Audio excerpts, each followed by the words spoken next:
Jeepies, I'm your host Sid, and welcome to DTtM's Scooby-Doo's Day. This time I'll be talking about Scooby-Doo Where Are You episode 10, Bedlam and the Big Top. This is an unusual episode of the series, departing from the formula in a few ways, but it proves that the Scooby series formula is really just a set of optional guidelines to follow and not rules. This episode probably has one of the most unusual openings of the original series. A strong man and a dwarf are riding a tandem bicycle that suddenly snaps in two, and the gang shows up in time for Scooby-Doo to save the day. Help! I'm slipping!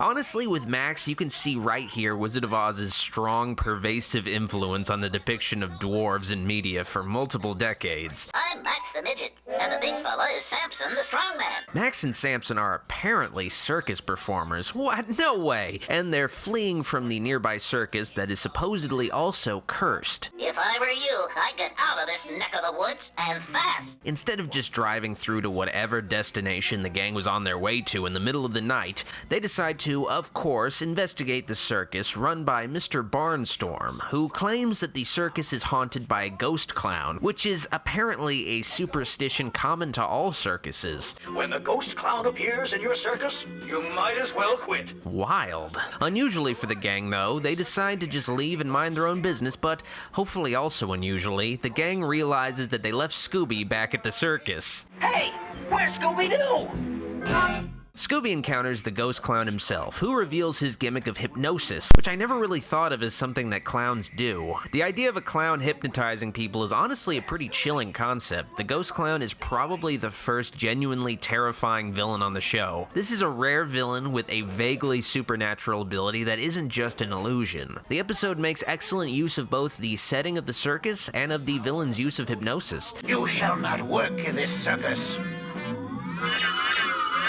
The two go hand in hand as the clown forces the gang to perform death-defying stunts throughout the circus. It wasn't until this recent viewing of the episode that I realized the ghost clown's motivation. I never got why the ghost clown would want to lure the Scooby-Doo gang back to the circus to potentially thwart his plans, but it makes perfect sense.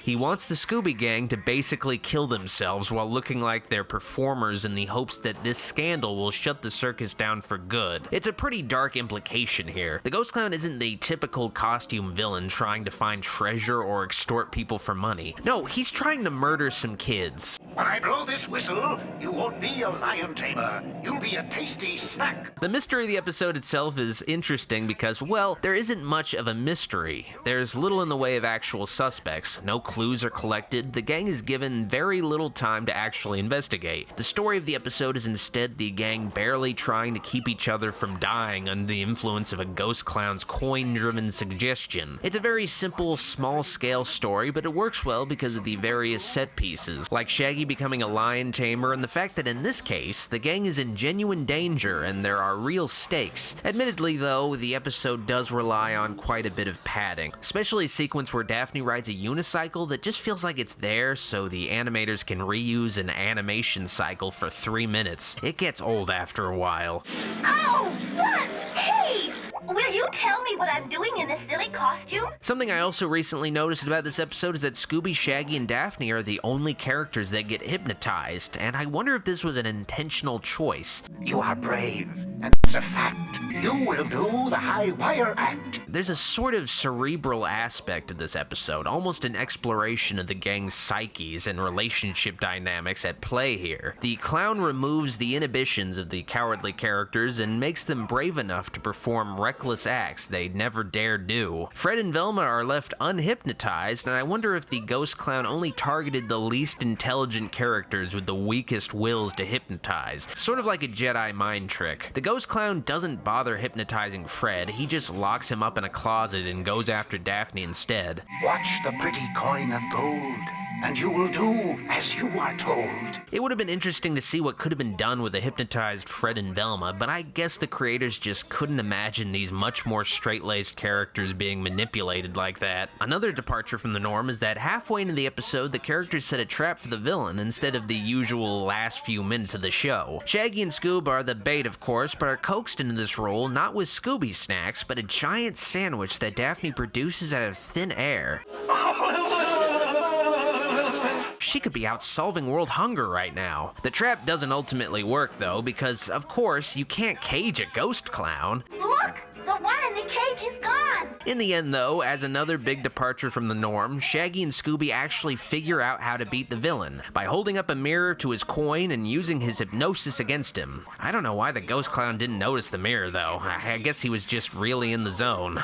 You swing from trees like a happy chip. Well, it takes clowns to defeat a clown. With the gorilla-fied ghost clown tamed, it turns out he was Harry the Hypnotist, a character never seen earlier who was a former employee of the circus caught stealing money and sought out revenge after his stint in prison. Thanks to you, my circus will open this year after all.